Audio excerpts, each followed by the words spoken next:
welcome to If Testimony Was a Person, presented by Help to Adjust, Inc. We have a guest today that is a speaker, writer, author, and CEO. Many people that come here are people of service. This person embodies this. I'd like you to welcome Renee Daniel Flagler. Hello. Thank you for having me. It's absolutely our pleasure to have you. And so there's so much to cover. When you started, when did you know that writing was something that you loved and was important to you? So I always think that I knew writing was something I loved. I don't think I knew it was a passion until I had like one of those moments. So I've always been very fond of words, right? So in second grade, I memorized a whole book and performed in a storytelling contest. So I've been animated since back then. But I won a storytelling contest. I remember the name of the book. I think it was the Game Board. And I represented the district and everything, but I've always been an avid reader as a kid. I wrote stories. In college, I went for television. I was writing screenplays and things like that. But my favorite form of writing had always been creative writing. I'm a journalist. I'm actually an award-winning journalist. So every type of writing there is to do, I've done it. I served as a marketing professional for almost 15 years. So I've written copy, commercials, editorial.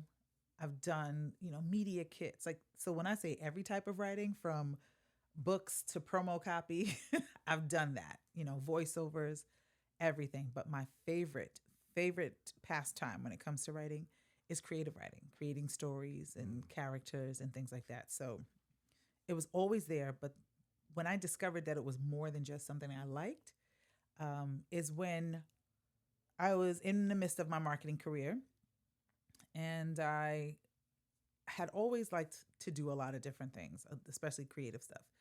And I'm a God's girl. So I was like, all right, God, I'm all over the place. I'm doing a lot of things. Let me, where should I be focusing my energies? And slowly but surely over some time, everything fell away except writing. So I kept writing. And then I went to, I was working in the marketing field. And I was enjoying some creativity there with writing promotional copy. But then after asking, God, like, all right, this is what I want to do. Help me, give me time, make space and time to do it. Right. And then I got laid off. So when I first got laid off, the first thing I did was run back to find another check. And I went through a series of that. It was after 9/11. Marketing is the worst budget, the first budget to get cut when it comes to a company drawing back. And it was on one of the jobs that I was working for. I was working with a large publisher that published medical journals, and they did big publishing events. And I had met a woman who was an editor for one of the other publications that I worked for. I was working in corporate branding. So I was a brand manager. And we met at one of the company barbecues and discovered that we liked a lot of the same books, a lot of the same authors, and we would talk about writing, and we'd meet for lunch and talk about what we've read.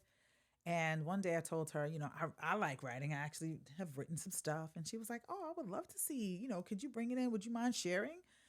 She was like, I'd love to see what you have. So I was like, all right, I'll bring you a little something. And so the next week I bought like 150 pages. A little something. A little something. A little 150. I bought like 150 pages of a book that I was working on. And I wasn't even writing the book to publish it. It was like, I would come home. If I had a bad day, my characters had a bad day. Right? If I had a good day, my characters had a good day. I love it. So it was really like therapy. So when I bought it to her, she came back to me about a week later and she was like, Renee, you need to do something with this. This is a marketable page turner. This is more than just like a hobby. You got to do something with this. And so later that year, a couple of months after that, I actually got laid off again. But this time it was like, all right, God, I see you. And I know what I'm going to do with this time and opportunity now. And so later that year, I had my daughter, who is now 18. and my first book came out, which was that book that I had started. When I got laid off, I all but helped them lay me off. I mean, I had known the speech. It was like my third time being laid off. Since 9/11, it was, the marketing industry, marketing, advertising, PR, all of those type of cost centers Right. in the corporate world. We were experiencing a lot of turnover and a lot of transition. So at this point, I knew the speech. I knew when I picked up the phone in my office and I saw a conference room, I knew what was going on because it was, Wow. this wasn't the first day. They had been Yeah. doing some rolling layoffs. And I was like, oh, it's my turn. So I went in and, they were saying all the things. I was finishing their sentences. They were like, we want you to know it's not. And I was like, I know it's not personal. It's per needs of the business. Mm-hmm. And they were like, yeah, and we want you to know that you can always. I was like, I know, use you as a reference, right? So they did everything and they looked a little bit confused because everybody else came out of the room crying and all kinds of stuff. And I was like, this is my moment. You So patting people on the shoulder on the way out. Yeah, like, it's going to be okay. I'll see you around. I'm good. You okay? And when I left there, headed home to pick up my son, and called my husband, and I was like, guess what? He was like, what? I was like, I got laid off. And it was like dead silence on the phone. He was like, I'm sorry. Is that a good thing? Right. And I was like, mixed message. this time it is, because I know exactly what I'm going to do. And for the next 3 weeks, I got up in the morning, I took my son to school, I came back home, and I sat at my desk and I wrote until it was time to pick him up again. And so that book that I had 150 pages in, I'd completed that book by the end of that 3 weeks. That is a wonderful story. That's a testimony there to what writing was to you and is to you. Yeah.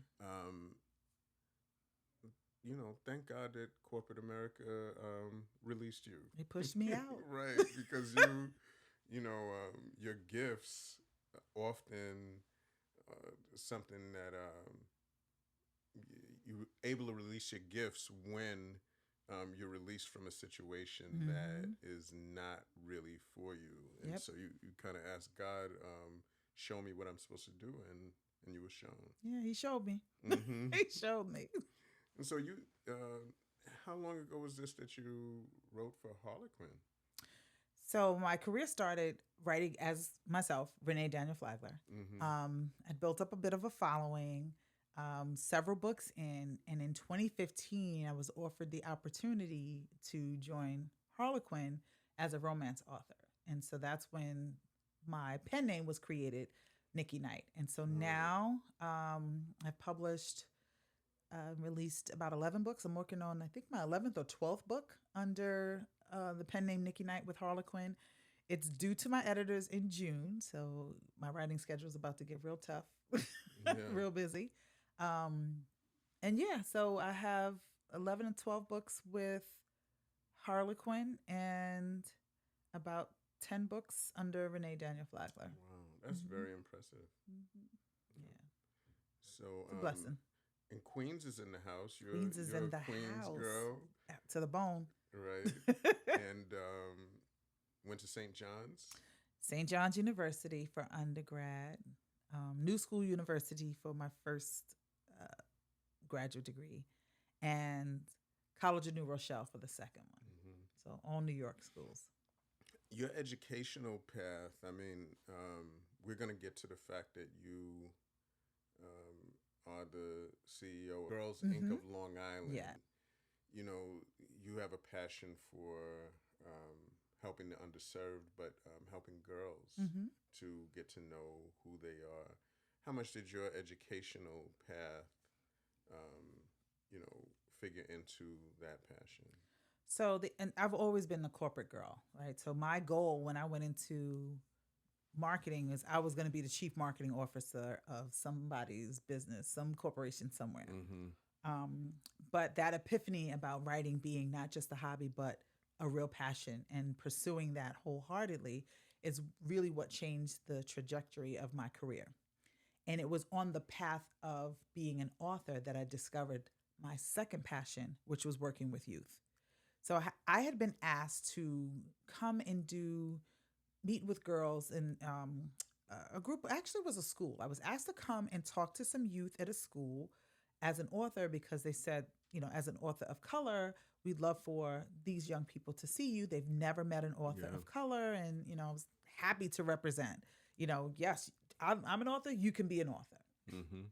And in that moment, I discovered like, this is what I want to do with my gift. I want to serve youth.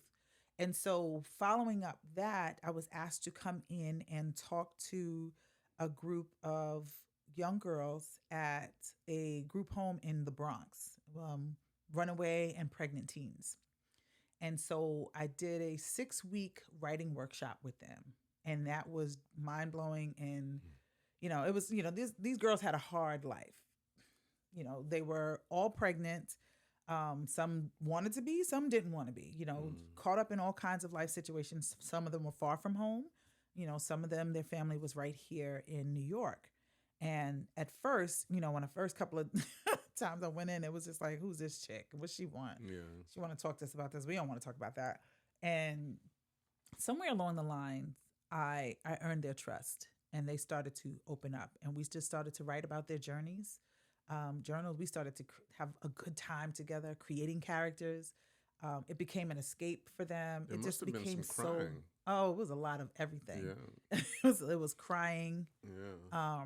It was a lot of revelation, journaling, and we did all kinds of writing. We sat down and created characters together, wrote stories about them. We journaled about their lives, and that was life changing for me. And I realized that I could use this gift that I have in a way to impact other people's lives, not just my own. And from that point on, I was sold. And my next thing to God was like, all right, you brought me here. Now help me bring these two things together. And that started a whole new trajectory where I'm now a nonprofit and it started from that. So I started to seek out opportunities to work with youth. In different ways. And so that led to me taking a certificate program, becoming a certified teaching artist, where I taught, I went to a program that actually teaches artists and every type of artist. So from writers to theater artists, photographers, everything, how to break down your art form and teach it. And we learned how to develop curriculum. And so I was still doing like volunteer stuff with different youth organizations.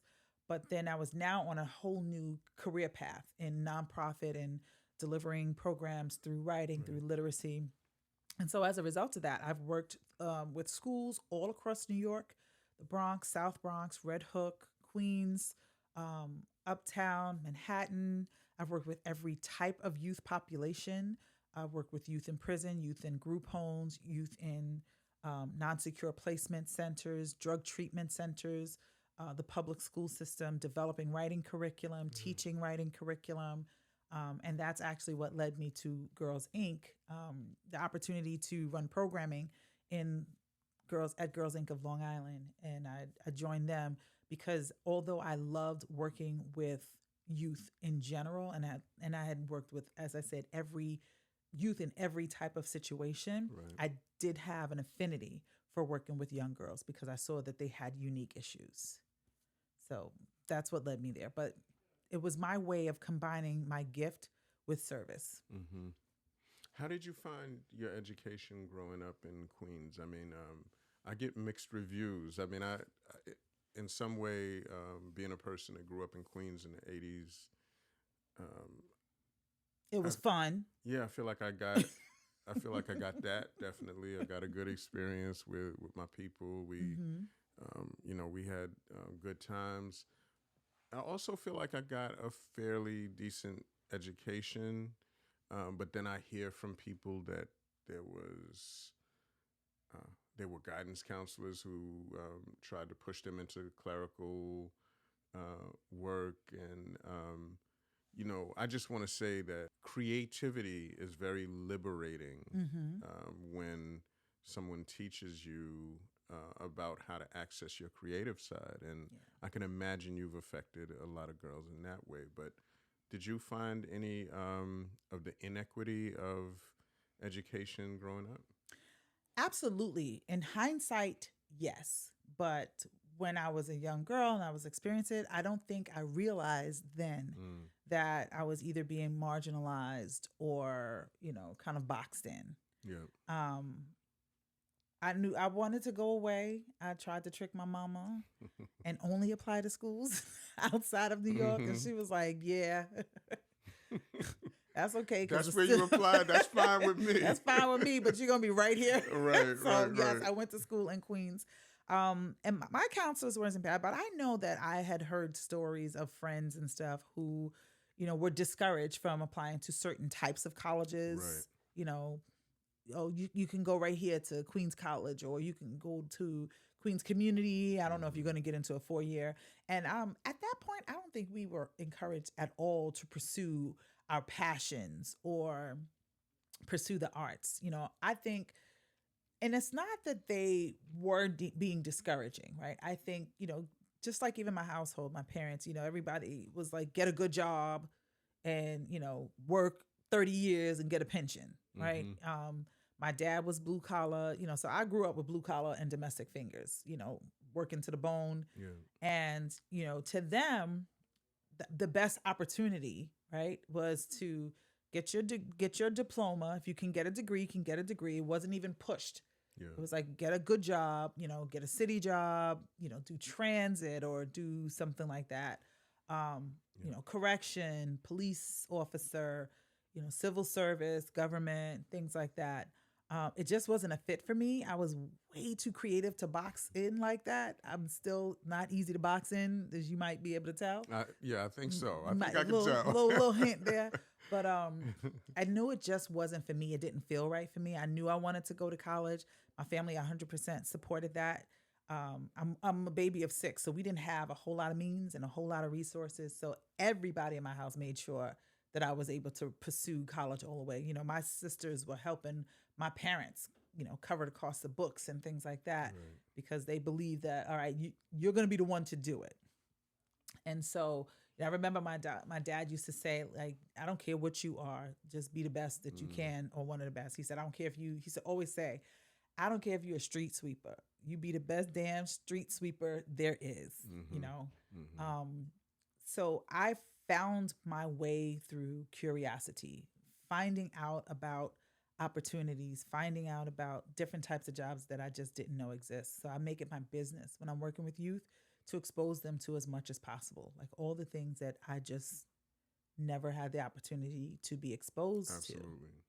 and let Absolutely. them know that these days you can make money doing anything.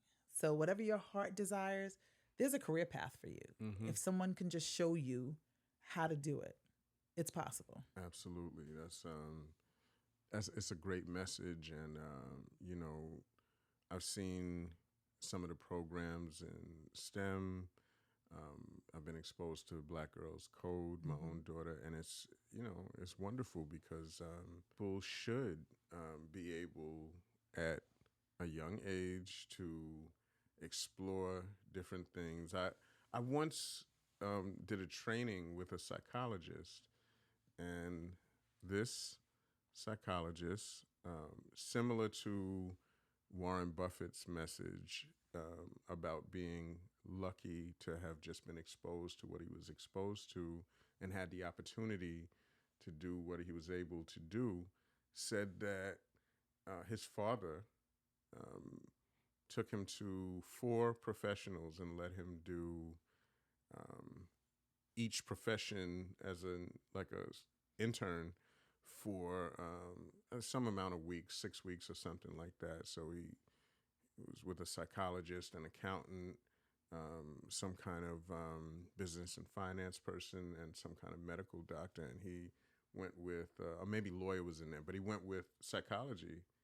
But look at the gift of being exposed to things, Exactly. right? And he was just exposed to a couple of professions, but you're exposing girls probably to things that they hadn't imagined Oh, as much before. as possible, Yeah. as much as possible. And even before I actually joined Girls Inc., I had considered for a while starting my own nonprofit, just seeing the opportunities that were available, seeing where there may have been gaps. looking at the work that I was doing and what organizations I was doing work with, who I volunteered with, and who I was employed with. And then I thought about, how can I fill a gap? How can I fill a need? And I would do programs with schools or organizations, community organizations. And I created this curriculum that I was able to like expand into a curriculum, but it started as a workshop, and it was called I Can Get Paid for That. I love it.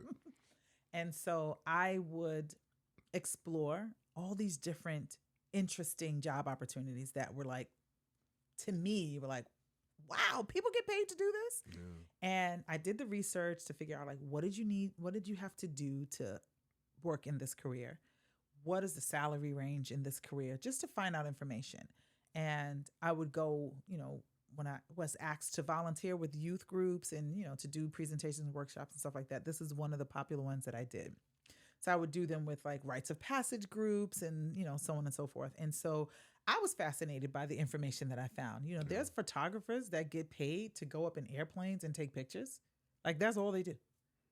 Get up in an airplane and take pictures. Yeah. When you think about screenshots and stock photography, or, you're watching a movie and you see the camera pan across the mountain, like they get paid a lot of money to just go up high and take pictures. I can imagine. So whether it's still shots or film or things like that, some of them are specialize in taking pictures of objects or mountains or waterscapes.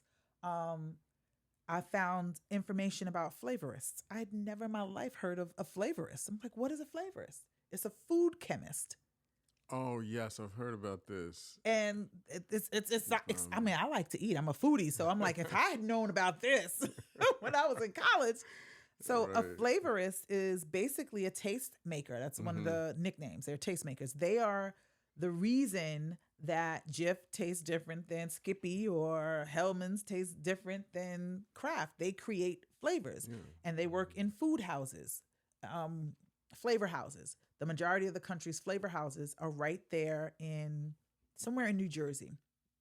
And so what they do is they're basically chemists. They create flavors and taste. It's the reason why you have, yogurts in like every flavor, pomegranate yogurt, pineapple yogurt. It's not just the fruit. It's the formulas and stuff that they put together to create. Exactly. Pickle flavored, whatever. Exactly. Who would have thought it? Guacamole flavored potato chips. Yeah. Like they're responsible for that stuff. And they work for the major food and consumer brands. Do you know at the time that I researched it, which was years and years ago, the average salary for a flavorist was $250,000 a year. So you got to have flavorists making a meal. I mean, exactly. Wow. So another one I was fascinated by was perfumers. And so there is like a specific talent. And I believe that people's passions are connected to their abilities and their talents. Absolutely. And their gifts, right? So to be a flavorist, right, you can't just be a flavorist. Like, you got to study, you got to go to schools, there's a school in Paris, there's a school in America. It's not a huge industry with a lot of people, but the few people who do work in that industry, they get paid well. But one of the things that they have to have is a really strong palate.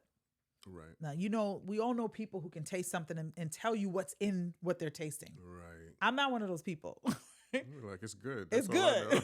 That's all that matters. My mother was one of those people where she can taste something and she'd be like, "Ooh, they put a little bit of such and such in this." And like she can literally break down the ingredients. Right, dissect the ingredient. By tasting it. Yeah. And so that's one of the things that to be a strong flavorist, you have to be able to do, because remember, there's very, intricate nuances when it comes to different flavors and stuff like that. So, all right, if you have a natural kind of palate for like food, you could be a flavorist. Perfumers, very strong sense of smell. They are the people that create scents. So whether it's, traditional as you think of like perfumes, but also think about candles, lotions, cosmetics, anything that has fragrance or whatever. So they create the blends to make certain, scents. So you've got a lilac flavored everything. You got, and you got essential oils. But if you think back before, like essential oils were popular, back in the days, as far as back as you can think, you had certain cosmetics, lotions, or things like that that had certain scents, or perfumes, like, creating the formulas for certain scents for perfumes. They're perfumers. So basically, they're also chemists. So Right. it's a science field. But in order to do well as a perfumer, you have to have a keen sense of smell. But these were like opportunities that blew my mind because I was like, people actually get. I thought doctor, lawyer, police officer, fire department. No, if we These would are have things said that I've this to our never. parents, we would have got slapped. Like, what are you Right. talking What are you about? talking about? I mean, these people are teaching you these imaginary Right. professions. It's all cute, Imaginary. yeah, but don't focus on that, No. okay? Like, Okay. Exactly. My mother thought I was crazy when I was like, I'm not going back to work. I'm going to write. She was looking at me like, oh God, I thought she was going to be a lawyer. Like, what is going on? mm-hmm. So when my first book was published and I got my first shipment, a consolidated freight truck pulled up in front of my Oh, house wow. and dropped off pallets of books to go into my garage. I couldn't believe that all those thoughts that I had and all those people that I created was actually Materialized. materialized into this book. So Yeah. I looked at the book. I was like, wow, this is mine. I flipped through the pages. I smelled the pages. I rubbed my hands across the words. And then our first place I went was to my mother's house. And I remember walking into my mother's house and she was sitting down in one of her favorite chairs. And I was like, look, this is it. And she took the book in her hand and she did the same thing I did. She like rubbed the pages, she opened it up and flipped it and she put it to her heart. And she just looked at me and tears just started rolling down her eyes like, you did You it. did it. You Yeah. actually did it. No one in our family had ever done anything like that. So, I can imagine that was a heady yeah. period there. And it's kind of similar to it's different because this analogy was about money, but the rapper David Banner tells a story about his father telling him, "Boy, you got a degree in economics. Like you better use that You want to do degree." what? Yeah, and he said that he got a check, I believe, for $76,000 for some shows or something he had done, and he showed it to his father, and his father was like, "Oh, well, I'll be damned." Like, maybe you should That's be doing the salary this. of an Yeah, economist. right. So that's a beautiful story. It's Yeah. like actually seeing what you have conceived Mm-hmm. materialize. Yeah. That was a moment. Yeah, and so you know what you do is really an act of service um, for girls and for the community in general, because every girl that learns something about themselves, something that's their ability, their gift, they'll pass it to a bunch of people, Mm-hmm. and so the community benefits from it. Yeah. Thank you. Yeah. Well, they say that when you educate a girl, you educate a community. That's right. That's right. So, tell me about what you do every day in this space of running a nonprofit, and I would add that I learned that Girls Inc. is not a chapter kind of arrangement. It Mm-hmm. is each um, Girls Inc. has its own fundraising Mm-hmm. and kind of identity, even although driven by the same mission. Yeah. So I run the Girls Inc. of Long Island, which is one of about 80 Girls Inc.s across the country and including Canada. So there's a few in Canada. Mm-hmm. It's one of the oldest organizations in the country. It was started in New England area, so Connecticut, Waterbury, Connecticut in 1864. And so, yes, we are all individually owned and operated. We are all responsible for our own, fiscal health, so our own Yeah. finances, our own money, raising our funds. We all have our own board of directors, and we're all individual 501(c)(3)s.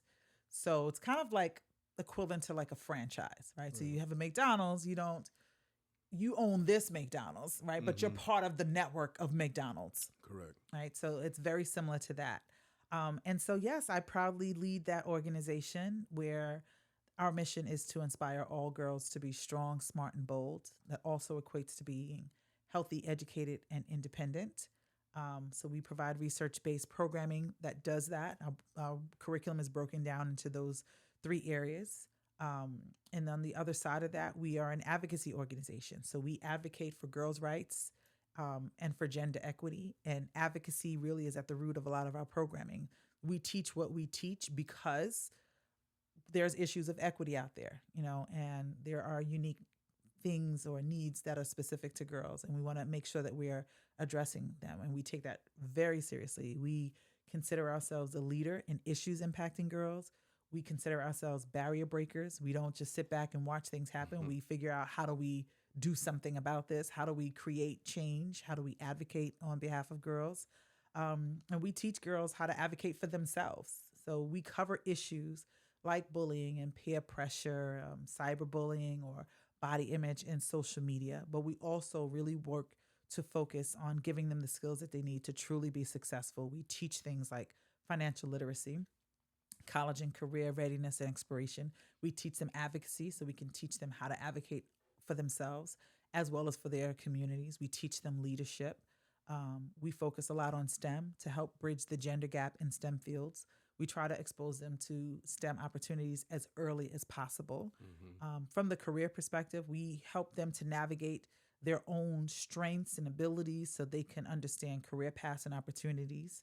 We also expose them to as many professionals and job opportunities as possible, covering the whole spectrum from trade to nonprofit to government, manufacturing, corporate. We bring in professionals to meet with them. We take them out into the professional world, into the businesses and the colleges and stuff to expose them to as much as possible and help them with the soft skills. So we do a lot of bridging the gap between academics and successful living. And that gap is really wide for girls who are coming from communities of color sometimes or communities that are under-resourced. What are some of the school districts you're working with? Across Long Island, we work currently in Wyandanch, Uniondale, Westbury, Brentwood, Central Islip, Sachem, Valley Stream, a lot of school districts, mostly moderate and lower income communities, but we serve all girls. But while we serve all girls, we do target girls from communities that tend to be under-resourced because we know that the gap to leverage life is wider for them. Wonderful. It's, when I think about a lot of people, even who live right here in Valley Stream, which you would think of as a solidly middle class community, a lot of the folks are maybe like first generation solid middle class, and maybe some not even solidly. Right. Somebody has a job in corrections and makes $150,000. The lady of the house is a teacher. They're bringing in maybe the $250,000 or whatever that is, but there's mortgages, there's 2 cars in the home, and the young person is getting a chance to go to a decent school district, but the exposure to the kind of things that you're talking about from that teacher and that correction officer or that cop and that social worker or whatever it is, sometimes it's just it's not still there. limited. Yeah. It can still be limited. Right. And I always say this, though. Although we do focus on a lot of communities that are either moderate to lower income, and we know that, the more you get closer to lower income, the wider the gap is, that we all need a village. So we serve all girls because all girls need to be served. But if the parent is away from home because they're working 3 jobs to put food on the table, or traipsing around the country because they're a CEO or a leader and their job demands, they're still not there. Right. So we need productive things for our young people to do. And in this social media era, right, there's so many ways that they can get in trouble without even leaving the house. Right. So we want them to be productive. We want them to have opportunity. We want them to explore their skills and things like that. So, and even when you look at the family, the average middle-class family, like, we're middle class on paper, but we're all feeling the squeeze now. Everything, from everything that is contributing to that, from supply chain issues to economics to inflation. The cost of housing is going up. The cost of living has gone up dramatically, but salaries hasn't gone up at the same rate or at the Absolutely. same pace. Yeah. So even if you are a family where, both parents are making, $100,000 a year, that $200,000 is not going as far as it Right. used to go. And you have high mortgage payments, utilities, cars, gas, insurance. If a kid wants to go to college, you're still taking out loans for college. And so Mm-hmm. if you're making less than that, then it's even harder. So we're all Feeling the feeling the squeeze. squeeze. Absolutely. I've heard it said, someone said recently that Long Island, people think of Long Island, they think that everybody on Long Island is doing well, right? But it's called the Gold Coast, right? But this person said that Long Island is turning from a community of affluence with pockets of poverty to a community of poverty with pockets of affluence. Wow. Yeah. I was First of like, all, wow. first of all, 200,000 is the new 100,000. Isn't it? Yeah. So, people maybe 30 years ago or more used to say, oh, the person makes six figures, as if $104,000, let's say, was doing something It's very not what it used to significant. be. And that may have been the case 30 something years ago, but definitely Yeah.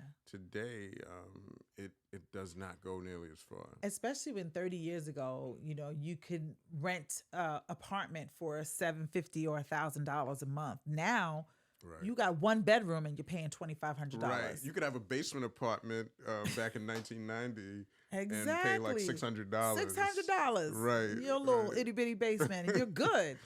But now it's like you buy a house, your mortgages are new Oh, mortgages. 4,000, My yeah, gosh, three, three, three, four, 4,000 $5,000 low. Yeah. a month. Yeah. It's major. Cars, I mean, everything. And then the pandemic just exasperated that whole situation. Everything is higher. So Yeah. I went to an economic summit and they're talking about how to get a hold of inflation. It's like, what do you do? What can you actually do? Tell everybody stop charging, Right. higher rates. But, look at the price of eggs. We got videos with people selling eggs like they selling drugs. Like, Right. Like, well, there's all types of egg jokes all around. kinds of egg jokes. But it's Yeah. really It's real. ridiculous. It's like, what Yeah. is happening with eggs? Renee, it has been a pleasure, and I hope that this is not the last time that we connect on this, on this platform. Like, subscribe, hit the notification button.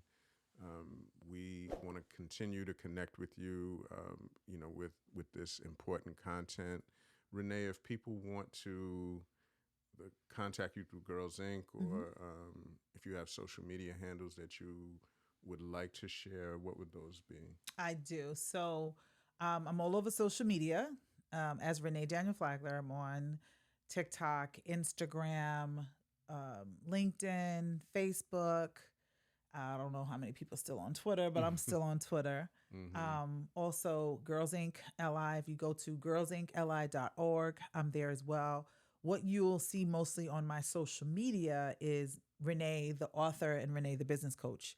I take my years of corporate and nonprofit leadership and all of the training that I have received as an executive, and all the certifications. I got a whole lot of them certification things. So Right, I can imagine. not leadership from my regular degrees plus leadership certification from Adelphi University, certifications for teach all kinds of stuff.